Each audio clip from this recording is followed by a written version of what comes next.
говорю с тобой под свист снарядов, угрюмым заревом озарена. Я говорю с тобой из Ленинграда, страна моя, печальная страна. Кронштадтский злой, неукротимый ветер мое лицо закинутое бьет. Бомбоубежище, уснули дети, ночная стража встала. Над Ленинградом смертная угроза.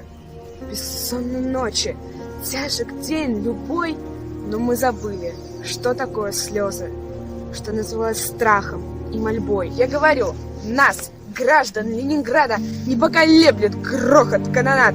И если завтра будут баррикады, мы не покинем наших баррикад. И женщины с бойцами встанут рядом, и дети нам патроны поднесут.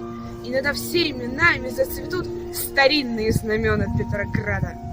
Руками сжав обугленное сердце, такое обещание даю. Я горожанка, мать красноармейца, погибшая в расстрельном бою. Мы будем драться с беззаветной силой, мы одолеем бешеных зверей. Мы победим, клянусь тебе, Россия, от имени российских матерей.